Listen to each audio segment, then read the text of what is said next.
शन्नो मित्रः शं वरुणः शन्नो भवत्वर्यमा शन्न इन्द्रो बृहस्पतिः शन्नो विष्णुरुक्रमः। नमो ब्रह्मणे नमस्ते वायो त्वमेव प्रत्यक्षं ब्रह्मासि त्वमेव प्रत्यक्षं ब्रह्म वदिष्यामि ऋतं वदिष्यामि सत्यं वदिष्यामि तन्मामवतु तद्वक्तारमवतु अवतु माम् अवतु वक्तारम्। ओम शांति शांति शांति। ओम नमो ब्रह्मादिभ्यो ब्रह्म विद्या संप्रदाय कर्तृभ्यो वंशर्षिभ्यो महद्भ्यो नमो गुरुभ्यः। सर्वोपप्लवरहितः प्रज्ञानघनः प्रत्यगर्तो ब्रह्मैवाहमस्मि ब्रह्मैवाहमस्मि। शंकरं शंकराचार्यं केशवं बादरायणं सूत्रभाष्यकृतौ वन्दे भगवन्तौ पुनः पुनः। ईश्वरो गुरुरात्मेति मूर्तिभेदविभागिने व्योमवद्व्याप्तदेहाय दक्षिणामूर्तये नमः। ओम सहनाववतु सहनौ भुनक्तु सह वीर्यंकरवावहै तेजस्विनावधीतमस्तु मा विद्विषावहै। ओम शांति शांति शांति। ओम नमो भगवते वैवस्वताय मृत्यवे ब्रह्म विद्याचार्याय नचिकेतसे च।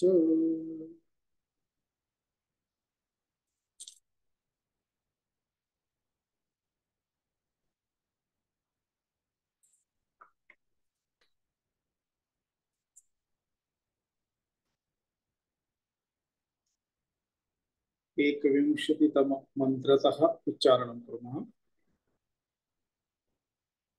आसीनो दूरं व्रजति आसीनो दूरं व्रजति शयानो याति सर्वतः शयानो याति सर्वतः कस्तं मदामदं देवं कस्तं मदामदं देवं मदन्यो ज्ञातुमर्हति। मदन्यो ज्ञातुमर्हति। अशरीरं शरीरेषु अशरीरं शरीरेषु अनवस्थेष्वस्थितम् अनवस्थितं महान्तं विभुमात्मानं महान्तं विभुमात्मानं मत्वा धीरो न शोचति। मत्वा धीरो न शोचति। नायमात्मा प्रवचनेन लभ्यो नायमात्मा प्रवचनेन लभ्यो न मेधया न बहुना श्रुतेन न मेधया न बहुना श्रुतेन यमेवैष वृणुते तेन लभ्यः यमेवैष वृणुते तेन लभ्यः तस्यैष आत्मा विवृणुते तनुं स्वाम् तस्यैष आत्मा विवृणुते तनुं स्वाम्।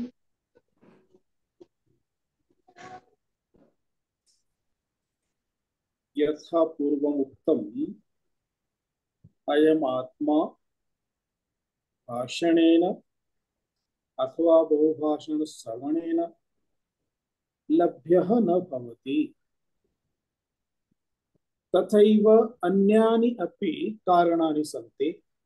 यैः कारणैः आत्मा न लभ्यते, अर्थात आत्मनः अवगमनं सुदुष्करं भवति। यतः अन्तः शुद्धिः नास्ति चेत् आत्मज्ञानं न फलति इति अस्माभिः आरम्भतः श्रूयते। अतः तदेकं बहु मुख्यं महत्वपूर्णम् अपि भवति। तदेव अत्र अग्रिममन्त्रद्वारा सूचयति श्रुतिः उपनिषत् माता। अत्र संगति भाष्य संगति केवलम् एकमेव पदमस्ति। किं चान्यत् ईशान्यत् नाविरतो दुश्चरितात् नाविरतो दुश्चरितात् नाशान्तो नासमाहितः नाशान्तो नासमाहितः नाशान्तमानसो वापि नाशान्तमानसो वापि प्रज्ञानेनैनमाप्नुयात् प्रज्ञानेनैनमाप्नुयात् नाविरतो दुश्चरितात् नाशान्तो नासमाहितः नाशान्तो मानसो वापि प्रज्ञानेनमाप्नुयात् न अविरतः दुश्चरितात् न अशान्तः न असमाहितः न शान्तमानसः वा अपि प्रज्ञानेन एनम् आप्नुयात्। अन्वयं पश्यामः। एनम् इति अन्ते अस्ति। प्रज्ञानेन एनम् आप्नुयात्। तत्र एनम् प्रज्ञानेन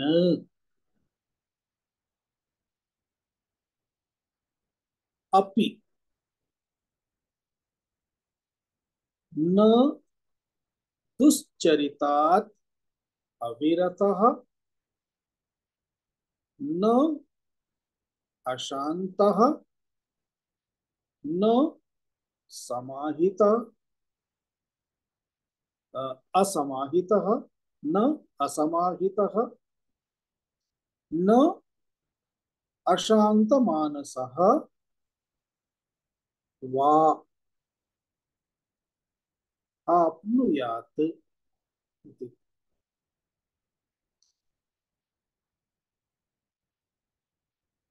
अत्र न इति अस्ति नकारः। न अविरतः दुश्चरितात् न अविरतः न दुश्चरितात् अविरतः न अशान्तः। अत्र नकारस्य सम्बन्धः क्रियापदेन सह गमिष्यति। न आप्नुयात्। कथं न आप्नुयात् इति? प्रज्ञानेन, अर्थात यथा पूर्वम् उक्तं श्रवणं करोति, अध्ययनं करोति, पठति, गुरूपसदनं कृतं, स्वाध्यायं करोति, श्रवणेन ज्ञानं तु भवत्येव। यदा श्रूयते तदा ज्ञानम् उत्पद्यते, परन्तु तेन ज्ञानेन तेन प्रज्ञानेन अपि आत्मबोधः न संभवति। किमर्थं न संभवति? तस्य कारणानि अत्र सूचयति श्रुतिः। किमर्थम् इति दुश्चरितात् अविरतः प्रज्ञानेन एनं न आप्नोति इत्यर्थः। प्रथमम् एकैकस्य शब्दस्य अर्थं पश्यामः। मया उक्तम् एनम् एनम् इत्युक्ते आत्मानं प्रज्ञानेन प्रज्ञानेन इत्युक्ते ब्रह्मज्ञानेन अथवा ब्रह्मज्ञानोपदेशेन। अपि इत्युक्ते अपि च, न इत्युक्ते नैव न। दुश्चरितात् दुश्चरितात् इत्युक्ते दुराचरणात् दुर्व्यवहारात् अयोग्याचरणात् इत्यर्थः। अविरतः न विरतः इति अविरतः। विरतः इत्युक्ते तस्मात् दूरं गतः, अर्थात तत् त्यक्तवान् भवति, दुश्चरितं त्यक्तवान् भवति। परन्तु अविरतः इत्युक्ते न विरतः, अर्थात दुश्चरितं त्यक्तवान् नास्ति। सः अशान्तः अशान्तः इत्युक्ते इन्द्रियलोलुपता युक्तः। तस्य इन्द्रियाणि चञ्चलानि सन्ति। असमाहितः असमाहितः इत्युक्ते विक्षिप्तचित्तः, अर्थात चित्तविक्षिप्तिः इत्युक्ते। अशान्तमानसः अशान्तमानसः इत्युक्ते व्यापृतचित्तः इत्युक्ते कस्मिंश्चित् विशेषकर्मणि दत्तावधानः, विशेषकर्मणि रतः इत्युक्ते। आप्नुयात् इत्युक्ते लभेत।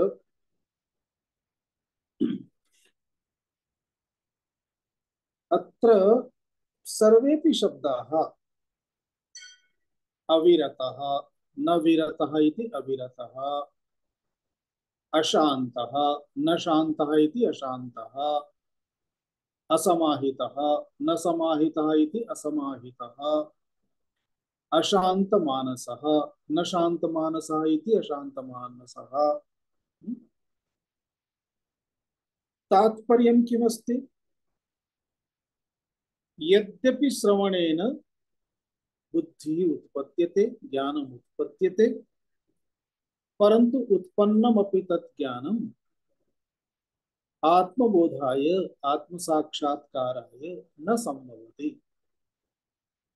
यतः आत्मसाक्षात्कार विषयः बुद्धौ अंतःकरणे एव भवेत्, परन्तु तस्य अंतःकरणस्य बुद्धेः यदि पात्रता नास्ति इत्युक्ते अपात्रता अस्ति इति नास्ति, परन्तु तदर्थं बुद्धेः या स्थितिः आवश्यकी भवति सा स्थितिः नास्ति।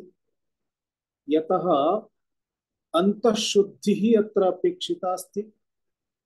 अंतर्मालिन्यं चेत् अर्थात रागादयः यदि सन्ति, रागः, द्वेषः, लोभः, मोहः, क्रोधः इत्यादयः एते सर्वे दोषाः सन्ति।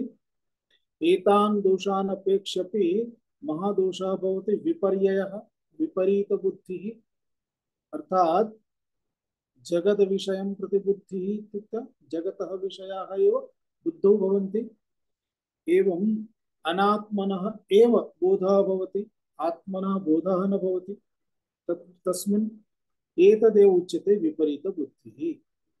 एवं एते सर्वेपि दोषाः सन्ति।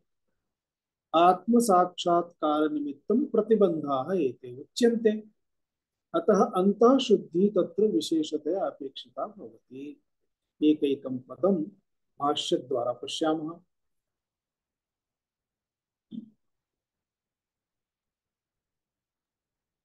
न दुश्चरितात् न दुश्चरिता प्रतिषिद्ध प्रतिषिद्ध पुनः एक बार न दुश्चरितात् प्रतिषिद्धात् न दुश्चरिता श्रुति स्मृति अविहितात् स्मृति अविहिता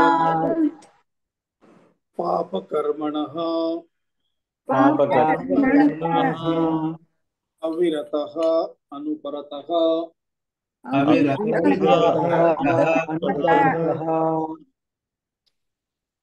न अपि इंद्रियलौल्यात् अशान्तः अनुपरतः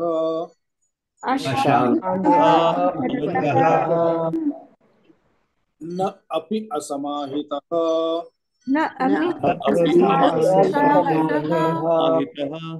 अनेकाग्रमनाः विक्षिप्तचित्तः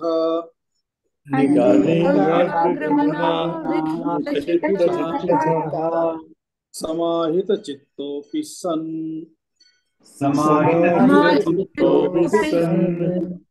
समाधानफलार्थित्वात्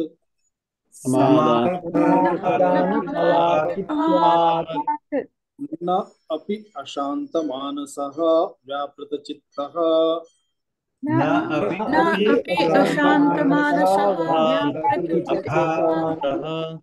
प्रज्ञानेन ब्रह्मविज्ञानेन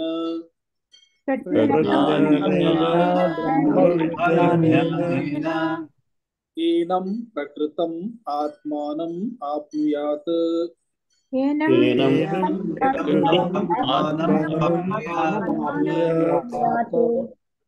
यस्तु दुश्चरितात् विरतः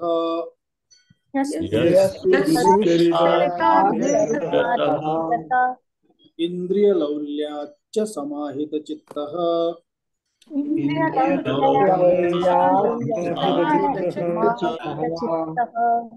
समाधानफलात् अपि उपशान्तमानसश्च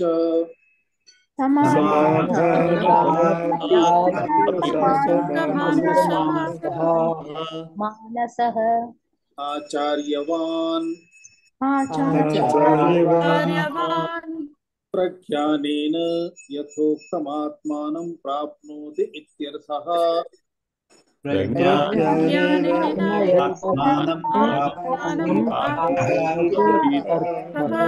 प्राप्नोति इति अर्थः।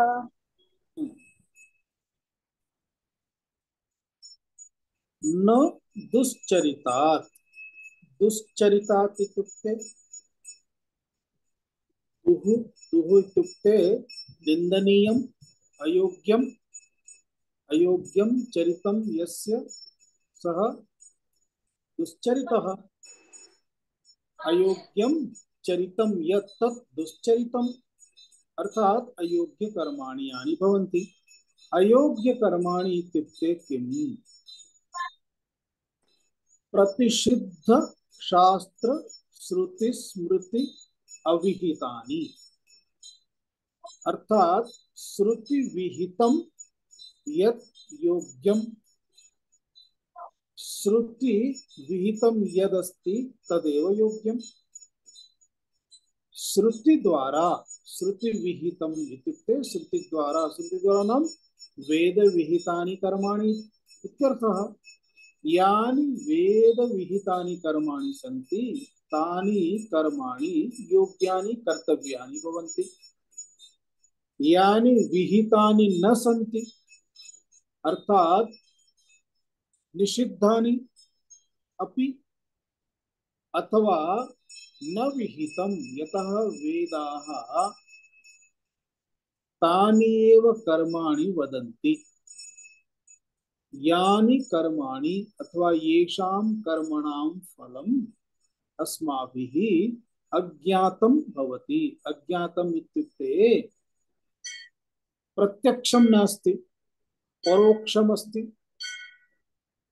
यतः यत्किमपि कर्म क्रियते एतस्य कर्मणः एतदेव फलमिति अस्माकं कृते प्रत्यक्षं नास्ति।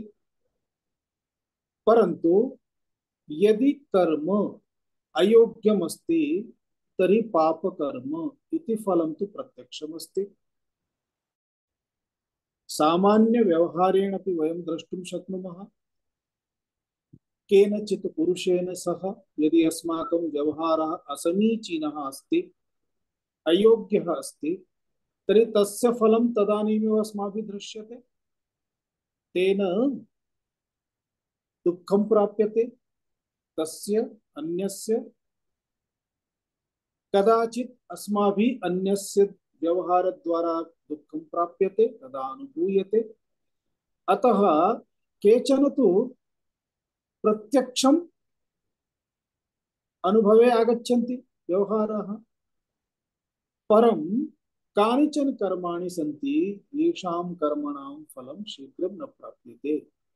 अतः उच्यते सामान्य व्यवहाराणां फलानि तत्काल फलानि भवन्ति। उदाहरणं यथा पिपासा अस्ति, जलं पिबति, फलं प्राप्तं, तृषा निवृत्तिः।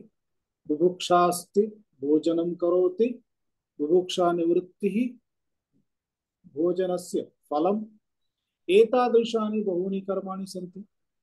परन्तु यानि कर्माणि तथा सन्ति तेषां किं फलं, नरकप्राप्तिर्वा स्वर्गप्राप्तिर्वा तत्सर्वं किम् इति न ज्ञायते, न जानीमः।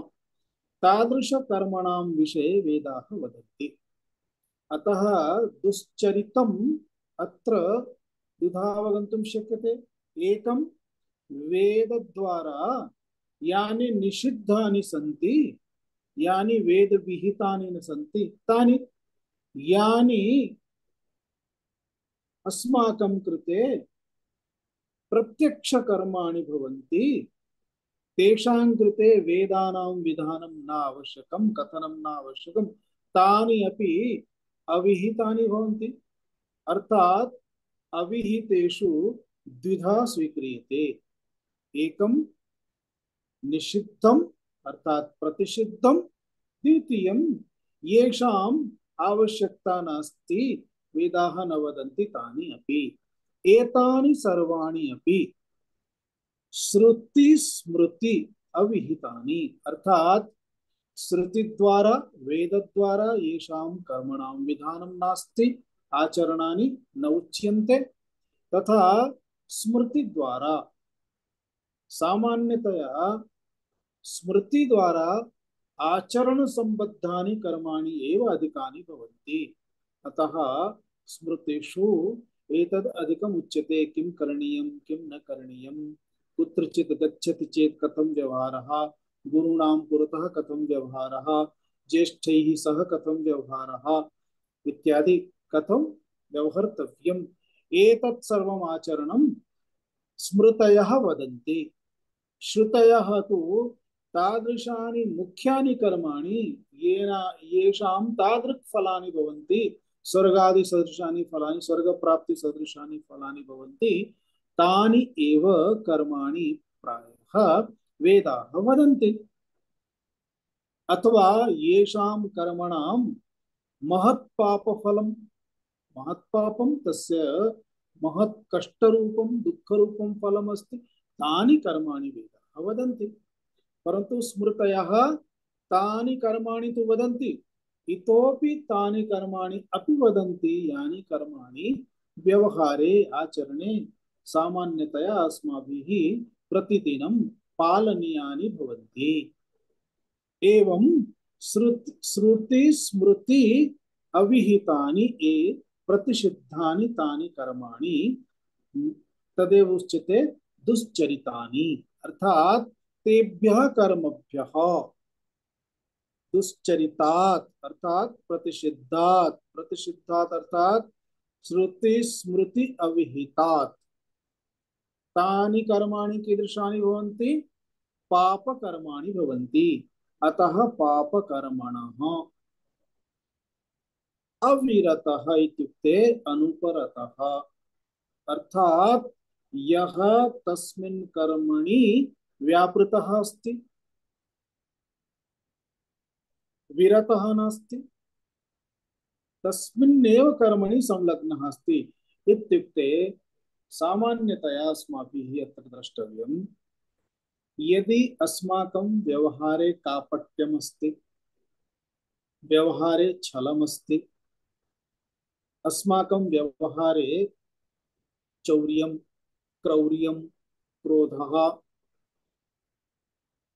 रागः अर्थात द्वेषः इत्यादयः, एते सर्वे दुर्भावाः यदि अस्माकं मनसि भवन्ति तर्हि तत् मनः अशुद्धम् इति उच्यते। यदि मनः अशुद्धम् अस्ति, बुद्धेः एव नियन्त्रणे मनः अपि भवति, अतः नियन्त्रकं यत् अर्थात् नियन्त्रिका बुद्धिरपि तथैव द्वेषयुक्ता भवति, तस्मात् एव मनसः प्रवृत्तिः भवति।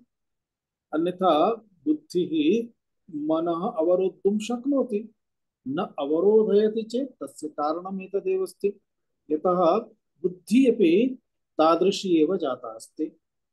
अतः यया बुद्ध्या विचारः करणीयः अस्ति, तस्यां बुद्ध्यां यदि पावित्र्यं नास्ति, स्थिरता नास्ति, तर्हि कथं विचारः भवेत्?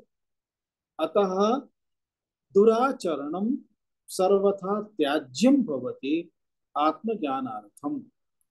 यदि दुराचरणं न त्यजति तदा वेदांत श्रवणं कृतं चेदपि वेदांत श्रवणेन अपि लाभः न भवति। लाभः न भवति इत्युक्ते आत्मसाक्षात्कारः कदापि न संभवति, इत्युक्ते संसार निवृत्तिः न भवति इति तात्पर्यम्।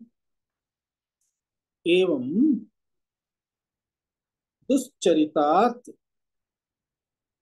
न अविरतः यः सः प्रज्ञानेन अपि एनमात्मानं न प्राप्नोति न आप्नुयात् इति संबंधः।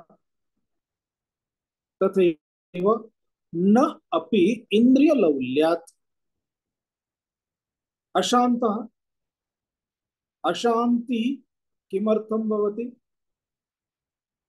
बहूनां विषयानाम् आकर्षणं यदा भवति, आकर्षणं कदा भवति? इंद्रियाणां द्वारा अवगमनं भवति।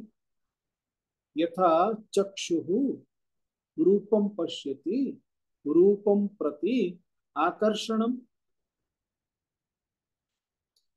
श्रोत्रेन्द्रियं किमपि मधुरं शृणोति, तादृशं शृणोति। मनोगम्य मनसि रोचते तादृशं किमपि शृणोति। यत्र तस्य रुचिः अधिका भवति तेन किं भवति? तस्मात् कारणात् मनः तत्रैव गच्छति। अर्थात एकम इंद्रियं किं करोति? मनः बुद्धिं सर्वं नीत्वा गच्छति। एवं यथा श्रोत्रेन्द्रियं त्वगिन्द्रियं कश्चन स्पर्शः जातः, सः स्पर्शः रोचते, अतः इंद्रियं तत्र गच्छति। एवं स्वादेन्द्रियं, घ्राणेन्द्रियं, एतानि सर्वाणि इंद्रियाणि यदा विषयेषु एव प्रवहन्ति, गच्छन्ति। यथा नद्याः जलं वेगः अधः अधः एव गच्छति, तथैव इंद्रियाणि यदि एकवारम् एवं स्वच्छन्दानि भवन्ति तर्हि विषयान् प्रति तत्र निरन्तरम् अधः अधः एव गच्छन्ति। एतदेव उच्यते इन्द्रियलौल्यं, लोलुपता।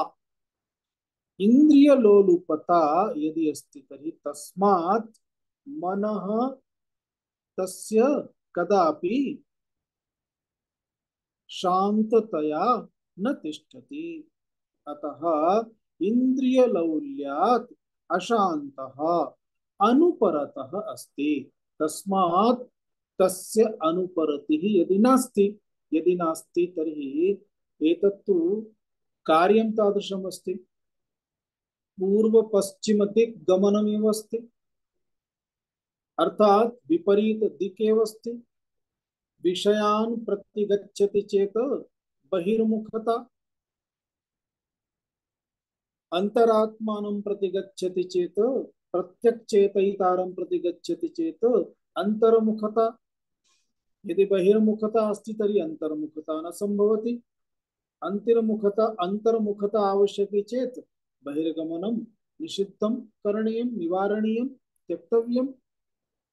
एतदेव अत्र कंडीशन अस्ति। एवं नास्ति चेत् सः कथम् आत्मज्ञानम् आत्मसाक्षात् कर्तुं शक्नोति।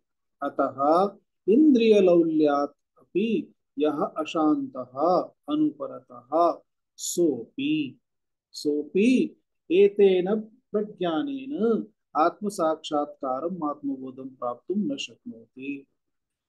न अपि असमाहितः। असमाहितः इत्युक्ते न समाहितः इति असमाहितः।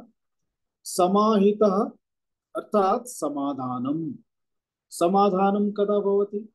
यदा कोऽपि प्रश्नं पृच्छति तात्पर्यम्। उदाहरणं यथा यदि अस्मासु कोऽपि प्रश्नं पृच्छति, तस्य प्रश्नस्य योग्यम् उत्तरं यदि प्राप्नोति तर्हि समाधानं भवति। यदि योग्यम् उत्तरं नास्ति तर्हि मनः समाहितं न भवति। न सम्यक् नास्ति। यदि मनः समाहितं नास्ति तर्हि पुनः अन्यं पृच्छति, अन्यत्र पृच्छति, अन्यत्र पृच्छति। यदा योग्यं प्राप्नोति तदा मनः समाहितं भवति। तद् उच्यते समाधानम्। अतः समाधानम् इत्युक्ते तस्मिन् कर्मणि मनसः निवृत्ति। तस्मात् कर्मणः मनसः निवृत्तिः। तस्मात् मनः निवृत्तं भवति, कर्मणि पुनः प्रवृत्तं न भवति इत्यर्थः। तदा एव अत्र तु का स्थितिः अस्ति? अनेकाग्रमनाः, अर्थात मनसः अग्रे कति विषयाः सन्ति? अनेके विषयाः सन्ति। अनेकेषु विषयेषु मनः धावनं करोति। एवं उच्यते विक्षिप्त चित्तः। अर्थात तस्य चित्तं कीदृशमस्ति? विक्षिप्तमस्ति, स्थिरं नास्ति। क्षणाभ्यन्तरे भिन्नं, क्षणाभ्यन्तरे भिन्नं, क्षणाभ्यन्तरे भिन्नम्। एतादृशं यदि चित्तमस्ति, मनः अस्ति चेत् सः अपि यावदपि शृणोति, यावदपि परिश्रमं करोति, तस्य परिश्रमस्य आत्मसाक्षात्कार रूपं फलं तु सः नैव प्राप्नोति। एवमेव समाहित चित्तः अपि। इदानीम् अग्रिमपदम् उच्यते अशान्तमानसः अपि न एनम् आप्नुयात्।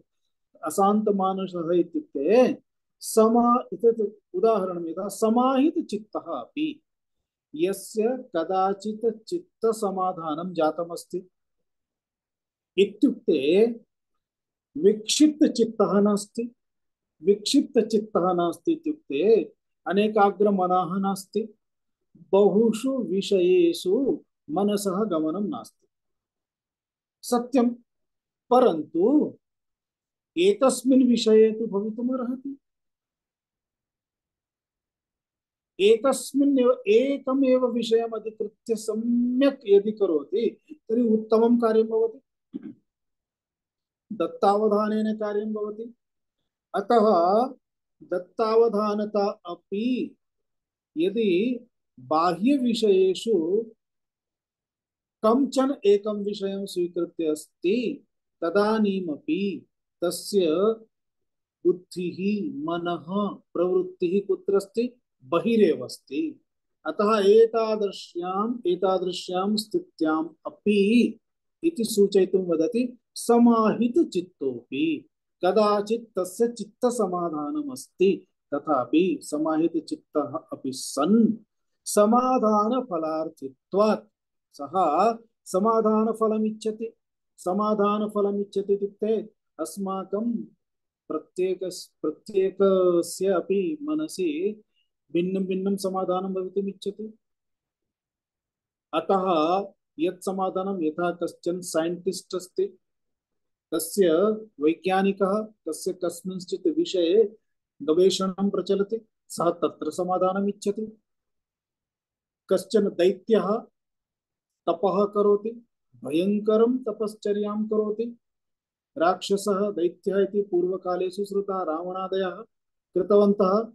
कथं सर्वं सुख समृद्धिं भोगं सर्वं त्यक्त्वा, येषां मद्यपानं विना जीवनं न संभवति स्म, ते मद्यपानमपि त्यक्तवन्तः।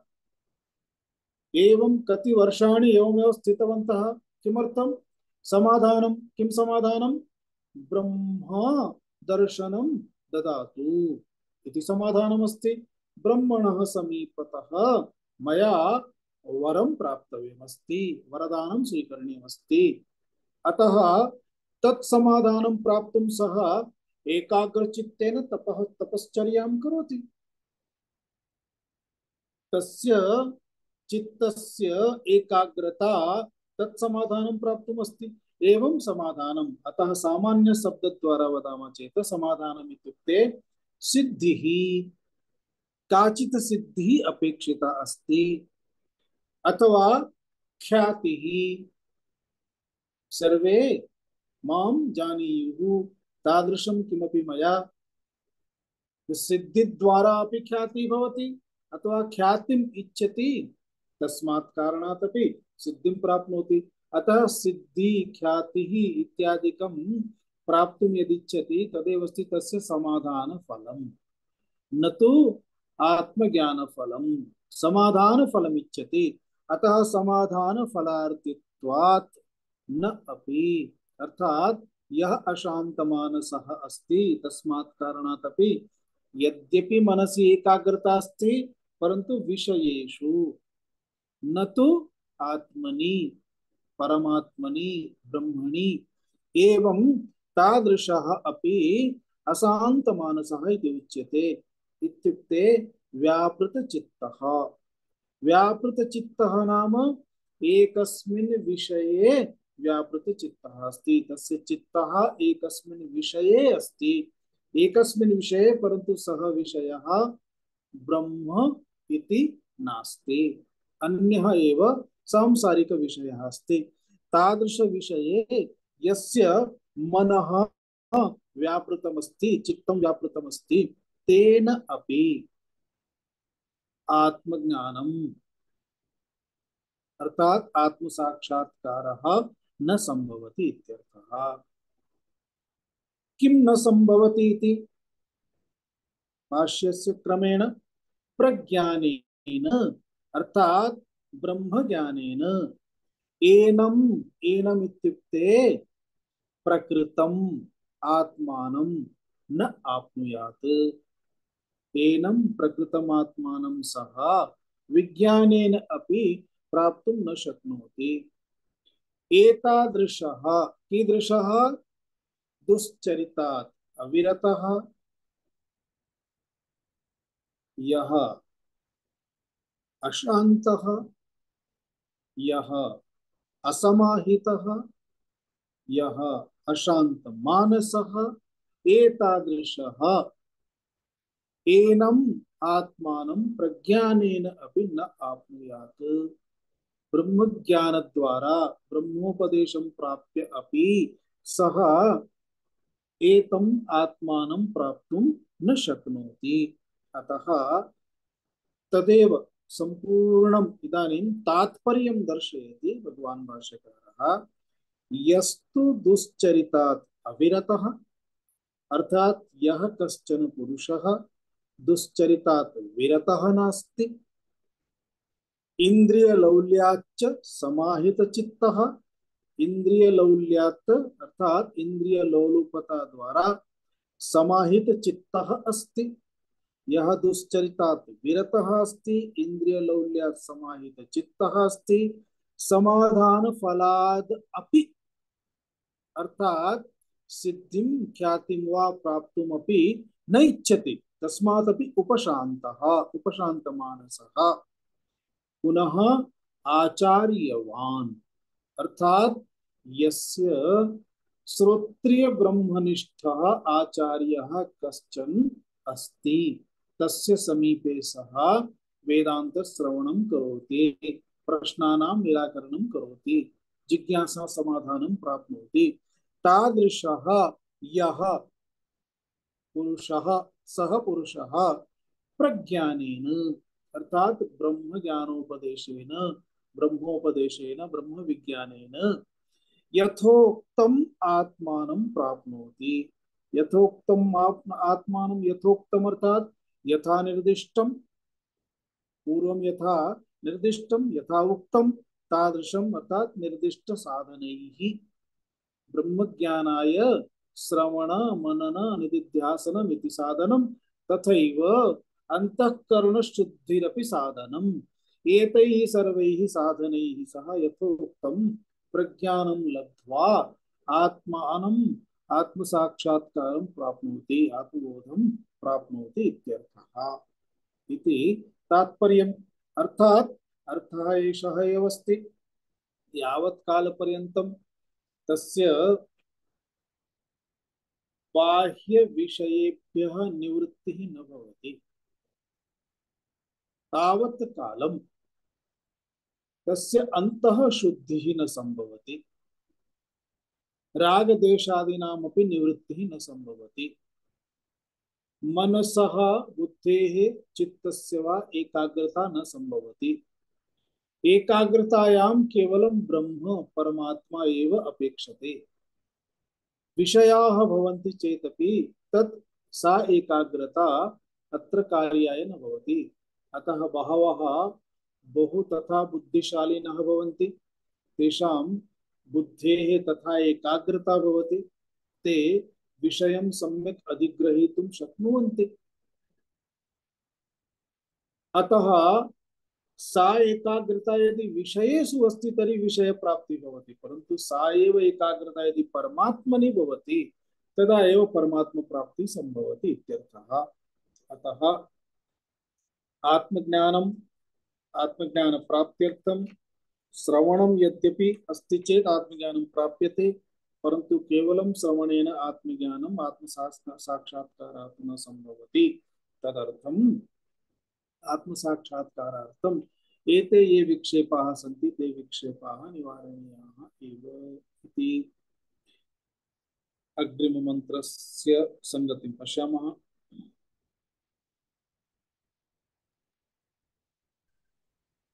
अत्र एक शब्दस्य संगतिः अस्ति तस्य उच्चारणं कुर्मः यस्त्वनेवं भूतः यस्त्वनेवं भूतः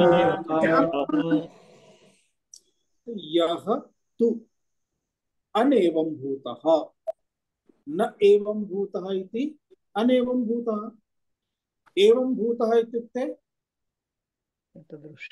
दुश्चरितात् न अविरतः अशान्तमानसः इत्यादि सः एवं भूतः अस्ति सः यः एवं भूतः नास्ति अर्थात दुश्चरितात् अविरतः अस्ति यः दुश्चरितात् अविरतः अस्ति सः एवं भूतः नास्ति अर्थात दुश्चरितात् अविरतः यः सः एवं भूतः दुश्चरितात् यः विरतः सः अनेवं भूतः इत्यर्थः अर्थात यः दुश्चरितात् विरतः अस्ति यस्य मनः शान्तमस्ति चित्तं शान्तमस्ति यः शान्तचित्तः विक्षिप्तः नास्ति एतादृशः यः अस्ति सः एव उच्यते न एवं भूतः अनेवं भूतः सः सः ब्रह्म परमात्मानं प्राप्नोति एव इत्यर्थः। यः तु अनेवं भूतः अर्थात दुश्चरितात् विरतादिरूपः अर्थात उक्त साधन संपन्नः इत्यर्थः। यः उक्त साधन संपन्नः भवति एतस्य विपरीतं यः उक्त साधन संपन्नः न भवति दुश्चरितात् अविरतः न भवति सः कथम् आत्मानं वेद अर्थात नैव वेद इति तात्पर्यम्। एतदर्थम् अत्र अग्रिम मंत्र द्वारा सूचयति। अत्र तु यमराजः एतेन मंत्रेण संपूर्णं रहस्यं वदति यत् परमात्मा अस्ति सः परमात्मा इत्युक्ते कथम् इति। यस्य ब्रह्म च क्षत्रं च यस्य ब्रह्म क्षत्रम् च उभे भवत ओदनः उभे भवत ओदनः मृत्युर्यस्योपसेचनम्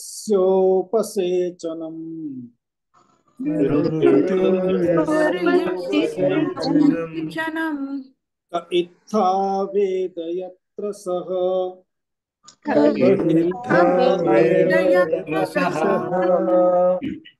यस्य उभे भवत ओदनः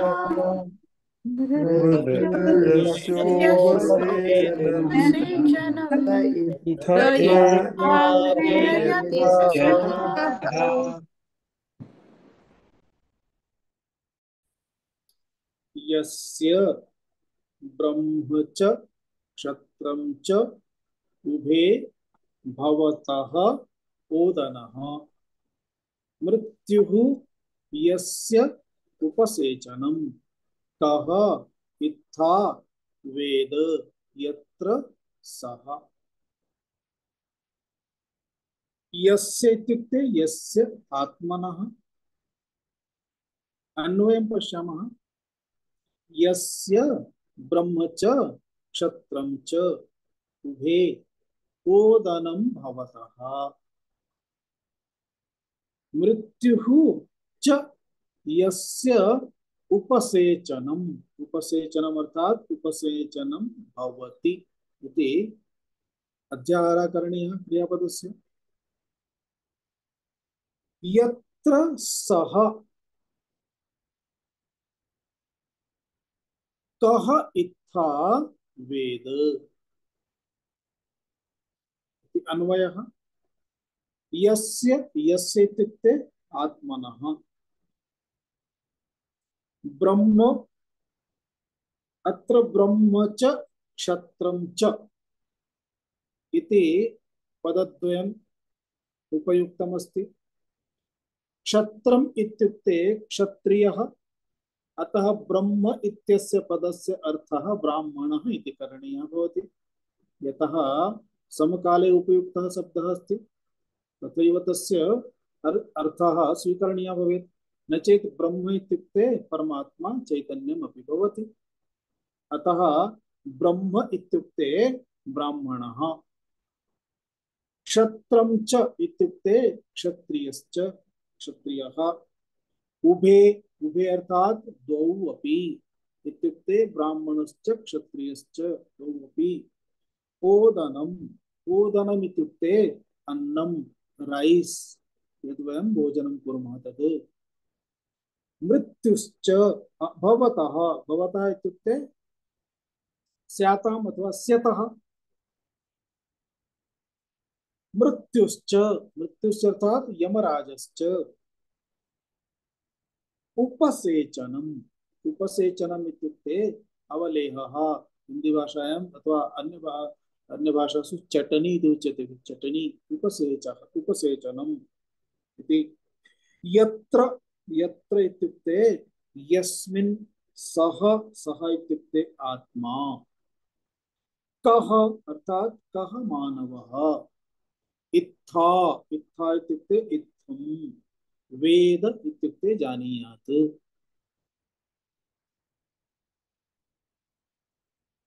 सामान्यतः अत्र एतस्य अर्थः इत्युक्ते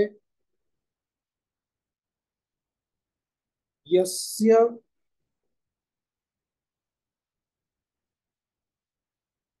यस्य इत्युक्ते यस्य परमात्मनः आत्मनः, परमात्मा द्वारा एव एषा सृष्टिः रचिता अस्ति। परमात्मा एव सृष्टेः रचनां करोति, पुनः सृष्टेः पालनमपि परमात्मा एव करोति। अतः परमात्मा एव भर्ता, पालनकर्ता, पोषणकर्ता। परमात्मा एव सृष्टिं पुनः स्वात्मनि सर्वं संवरणं करोति। इत्युक्ते सृष्टेः लयः अपि तस्मिन्नेव परमात्मनि भवति। एवमर्थं पश्यामः चेत् परमात्मा एव सृष्टिं भक्षति, यथा उत्पादयति रक्षणं करोति भक्षति अपि परमात्मा एव। अतः तदर्थमेव सृष्टिः सृष्टेः स्थितिः, अतः सृष्टि स्थिति लयः लयश्च एतत् सर्वं परमात्मा द्वारा एव। सृष्टिः परमात्मनि एव स्थितिः, पुनः परमात्मनि एव लयः इति। एवं एतमेव अंशं सूचयति तादृशः एषः परमात्मा। तम् यस्य ब्रह्म च क्षत्रं च उभे ओदनं भवतः, अर्थात ब्राह्मणाः क्षत्रियाः एते सर्वे इति उपलक्षणमस्ति। सर्वेपि एतस्य परमात्मनः कृते किमस्ति, ओदनमस्ति। यथा ओदनं भुङ्क्ते, पुनः अत्र मृत्युः उपसेचनम्, अर्थात ओदनानन्तरं सूपः आवश्यकः खलु, परन्तु सूपः अपि अपर्याप्तः अस्ति। तदर्थं मृत्युः यमराजः तु चटनी समानम् अस्ति, केवलम् उपसेचनमेव अस्ति। एवं एतादृशम्, अर्थात यमराजः यदा वदति तर्हि देवः, सर्वेपि देवाः, ये केऽपि देवाः अस्माभिः श्रूयन्ते, स्मर्यन्ते, पठ्यन्ते, ते सर्वेपि देवाः तस्य कृते अन्न समानम्। इत्युक्ते परमात्मा तेषां देवानाम् अपि स्वात्मनि विलयं करोति। इत्युक्ते ते अपि सृष्ट्यन्तर्गतमेव खलु, सृष्ट्यन्तर्गताः एव खलु। अतः तेषां सर्वेषामपि ते सर्वे उपसेचन सदृशाः सन्ति। एवं एतादृशः परमात्मा सः यत्र अस्ति, यत्र विद्यमानः, कुत्र विद्यमानः इत्युक्ते कुत्र नास्ति, सर्वत्र अस्ति। तं परमात्मानं इत्थम् एवं कः वेद, अर्थात एतादृशाः एते ये अंतःशुद्धिविरहिताः सन्ति, विक्षिप्तमनाः सन्ति, तादृशाः ते कथम् एतं परमात्मानम् अवगन्तुं शक्नुयुः, अर्थात नैव शक्नुवन्ति इति अर्थं भाष्यं पश्यामः। यस्त्वनेवं भूतः यस्त्वनेवं भूतः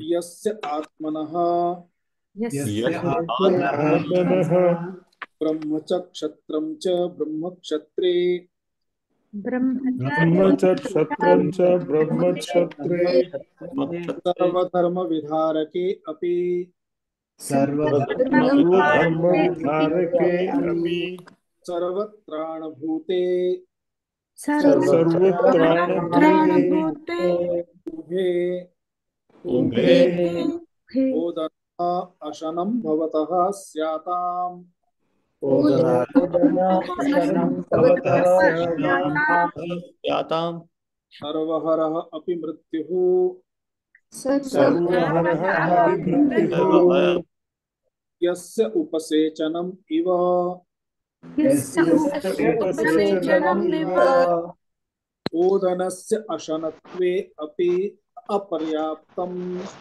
ओदनस्य अशनत्वे अपि पर्याप्तम् अपर्याप्तः पर्याप्तः प्राकृतबुद्धिः यथोक्तसाधनरहितः सन् प्रकृतबुद्धिः यथोक्तसाधनरहितः सन् कः इत्थम् एवं यथोक्तसाधनवान् इव कः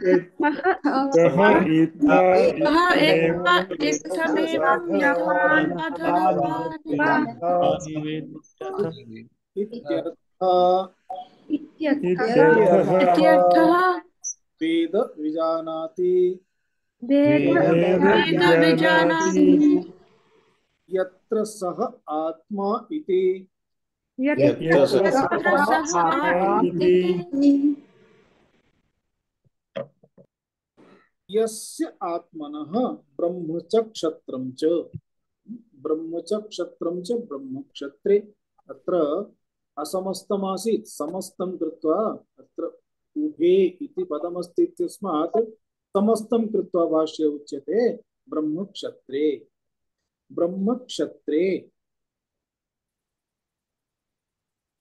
सर्वधर्म विधारके अपि तात्पर्यं ज्ञातव्यम् सृष्ट्यां ब्राह्मणः क्षत्रियः वैश्यः शूद्रः इति कर्म विभागसः कर्मानुसारं विभागः अस्ति यथा यथा कर्म अद्य शूद्रः अस्ति अग्रिमजन्मनि ब्राह्मणः अपि भविष्यति भवितुमर्हति क्षत्रियः अस्ति ब्राह्मणः अस्ति शूद्रोऽपि भवितुमर्हति वैश्योऽपि भवितुमर्हति यादृक् तस्य कर्माणि तादृशं तेन जन्म प्राप्यते तादृक् योनिः तादृशी योनिः प्राप्यते इति अस्ति अतः अत्र यदा ब्राह्मणः इति उच्यते तदा ब्राह्मणधर्माः इत्युक्ते वेदाध्ययनं करणीयं वेदाध्ययनं कृत्वा वेदाध्यापनं करणीयं समग्र समाजस्य कृते दिशादानं करणीयं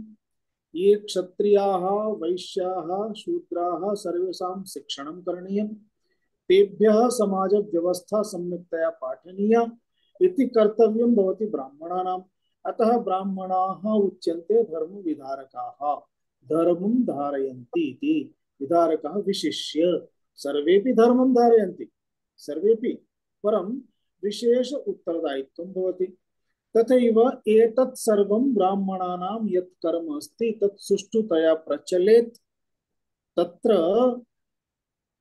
दुष्ट प्रवृत्तिः अथवा दृष्ट मानसिकः कश्चन तथा हानिं न कुर्यात् तदर्थं तेषां रक्षणमपि अपेक्षते न केवलं तेषां सृष्टौ उपदेशद्वारा सम्यक् सृष्टिः यथा प्रचलेत सर्वेषां बोधः भवेत् इति ब्राह्मण कर्तव्यं तथैव क्षत्रिय कर्तव्यमस्ति सम्यक् बोधः प्राप्तव्यः अनन्तरं बोध प्राप्ताः ये जनाः सन्ति तेषां रक्षणं बोधं दातुं ये आचार्याः सन्ति तेषां रक्षणं सृष्ट्यां सुष्ठुतया सम्यक् प्रचलेत् इति क्षत्रियाणां कर्तव्यं भवति क्षात्रधर्मः अतः एतद्द्वयं मुख्यं भवति एतद्द्वयं सम्यक् अस्ति चेत् वैश्यानामपि व्यापारक्षेत्रे व्यापारकरणं तेषां रक्षणं तेषां शिक्षणं सुष्ठु व्यवस्था अन्येषामपि सर्वेषां समाजानाम् एवमेव रचना संभवति अतः एतौ द्वौ मुख्यौ भवतः ब्राह्मणश्च क्षत्रियश्च इति तदर्थम् उच्यते सर्वधर्म विधारके उभे ब्रह्म क्षत्रे अपि सर्वत्राणभूते अर्थात सर्वधर्म विधारके सर्वत्राणभूते एतौ द्वौ सर्वरक्षकाः भवन्ति एते उभे एतस्य परमात्मनः कृते एतयोः किं महत्त्वं किमपि महत्त्वं नास्ति। सृष्टिसमये एते अपि लयं प्राप्नुवन्ति। इन्द्रादिदेवाः यद्यपि ते देवाः अपि स्वयं ब्रह्मा अपि सृष्टिसमाप्ति समये लयं प्राप्नोति। अर्थात एतेषां सर्वेषां लयत्वं तस्मिन् परमात्मनि भवति। एवं चेत मम यमराजस्य किम्? यमराजः कीदृशः? सर्वहरः अपि। सर्वहरः इत्युक्ते यमराजः एव मृत्युदेवः अस्ति, सर्वेषां प्राणान् नयति। एतादृशः समर्थः एषः अपि मृत्युः अपि यमराजः अपि एतस्य कृते अर्थात सृष्ट्यां मम एतदेव सामर्थ्यम्।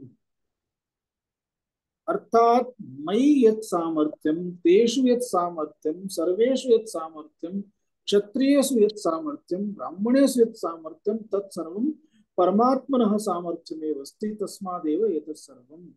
एवं इत्थं यः वेद, एषः यः परमात्मा, एवं सर्वत्र सर्वव्यापकः, यस्य परमात्मनः एव एतत् जगत् उत्पद्यते, तिष्ठति, लीयते इति तं परमात्मानं एवं एतद् रूपेण अर्थात परमात्मनः वास्तविकं स्वरूपं कः जानाति इत्युक्ते यः साधनवान् अस्ति सः एव जानाति। तर्हि तदर्थम् उच्यते प्राकृत बुद्धिः यथोक्त साधन रहितः सन्। अर्थात यह प्राकृत बुद्धि अस्ति, विषयेषु यस्य बुद्धि अस्ति, यह साधन रहितः अस्ति, सः एतं परमात्मानं इत्थं न जानाति, ज्ञातुं न शक्नोति। एवं यथोक्त साधनवान् इत्यर्थः।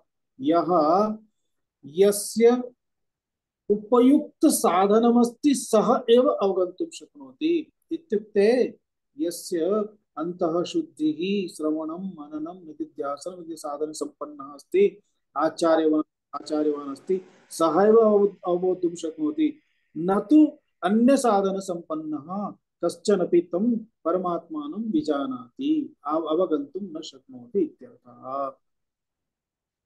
इति श्रीमत्परमहंस परिव्राजकाचार्य इति श्रीमद्परमहंसपरिव्राजकाचार्य गोविंद भगवत पूज्य पाद शिष्य गोविंद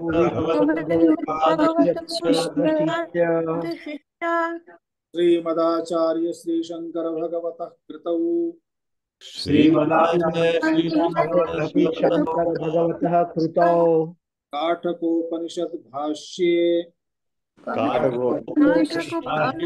भाष्ये प्रथमाध्याये द्वितीयवल्ली भाष्यं समाप्तम्। भाष्यं समाप्तम्।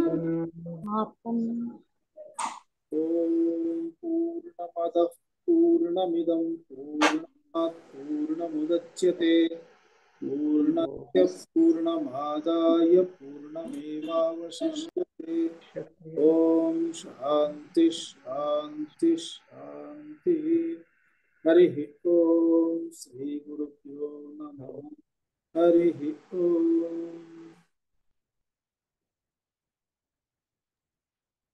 धन्यवाद सर। धन्यवाद स्वामीजी।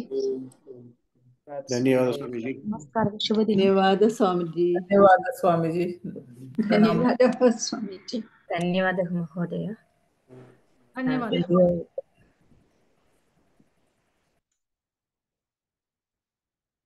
धन्यवादः स्वामीजी। स्वामीजी, एकः प्रश्नः अस्ति मम। अत्र भाष्ये किमर्थं सर्वधर्मविधारटे इति सप्तमी विभक्तिः अस्ति वा? किमर्थं तथा दत्तमस्ति? द्वितीय उभे विशेषणमस्ति खलु।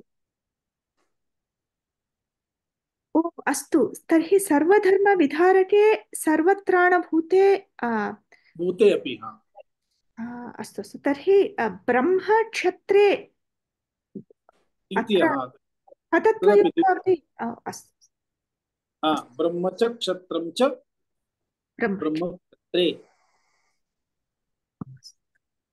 अस्तु नपुंसके अस्ति खलु अतः ज्ञानं ज्ञाने ज्ञानानि क्षत्रं क्षेत्रे क्षत्राणि तथा ब्रह्म क्षम्यताम् अहं चिन्तितवती सर्वधर्मविधारके एतत् ब्राह्मणलक्षणम् अस्ति अतः प्रायः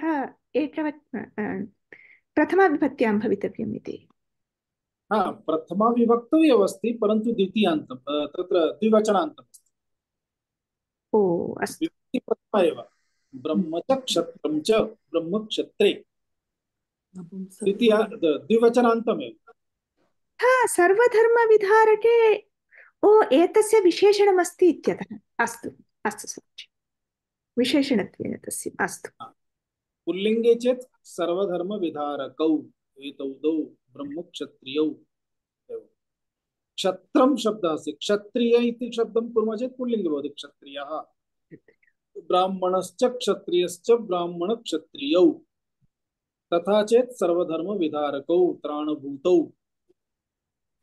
एवं भविष्यति अवगतं स्वामीजि यदि समयः अस्ति चेत् इतोपि एकः प्रश्नः अस्ति मम पृच्छतु पूर्वस्मिन् श्लोके स्वामीजि अत्र अशान्तः इत्युक्ते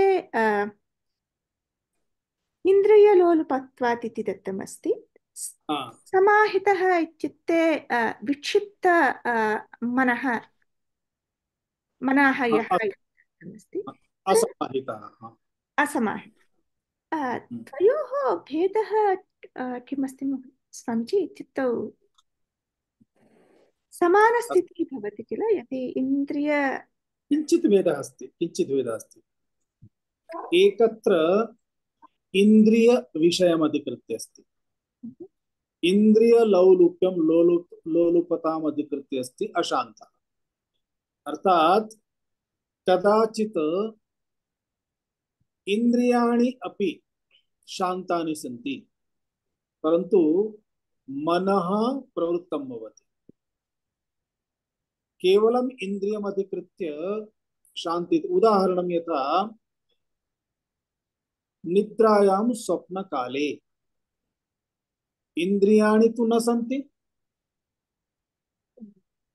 स्वप्नकाले इन्द्रियाणि सर्वाणि इन्द्रियाणि तु लयं प्राप्नुवन्ति केवलं मनः एव तिष्ठति मनः एव एकस्य जगतः रचनां करोति अतः तस्मिन् जगति इन्द्रियाणि अपि भवन्ति चक्षुद्वारा पश्यति मनः बुद्धि सर्वं भवति मनः एव अतः तादृश अवस्थायां यदा इन्द्रियाणां लौलुप्यं नास्ति लोलुपता नास्ति लौलुप्यं नास्ति तदानीमपि मनसा शान्तिः नास्ति मनः प्रवृत्तमस्ति अतः तदन्तरं दर्शयितुमेव अत्र द्वारद्वयम् एतदर्थं विक्षिप्तचित्तः अनेकाग्रमनाः इति उक्तम् अनन्तरं तत्र इन्द्रियलौल्यात् अशान्तः अनुपरतः अशान्तमानसः इति न उक्तम् अशान्तमानसः अग्रे आगच्छति अशान्तः अर्थात् अशान्तेः कारणं किमस्ति तस्य शान्तिः नास्ति तस्य कारणं किमस्ति इन्द्रियलोलुपता किमपि कारणं नास्ति इदानीं वयं किमस्ति बहुवारं ध्यानं कुर्मः उपविशामः कश्चन आगच्छति सः किमपि वदति अस्माकं कार्यं नास्ति गृहस्य अन्ये जनाः सन्ति तेषां पुरतः आगच्छति तत्र किमपि भाषणं करोति वयं नेत्रे उद्घाट्य पश्यामः कुर्मः खलु तत्र किमस्ति इन्द्रियलोलुपता अस्ति अर्थात् इन्द्रियं न तिष्ठति एव उद्घाटितमेव भवति किमपि अस्ति अनुक्षणम् अतः इन्द्रियलोलुपता यस्य नास्ति सः शान्तः भवति विषयेभ्यः उपरतः भवति अतः यस्य विषयेभ्यः उपरतिः नास्ति शान्तिः नास्ति सः अशान्तः केवलम् अशान्तः एतस्य अर्थः असमाहितः इत्युक्ते यस्य समाधानं नास्ति इत्यस्मात् कारणात् मनः तत्र तस्य मनसः स्थिरता नास्ति इति द्रष्टव्यम् अतः एवं द्विधा पदत्वम् धन्यवादः तो तर्हि अन्यत् मिलामः अग्रे प्रणाम स्वामी जी। ओम ओम नारायण नारायण नारायण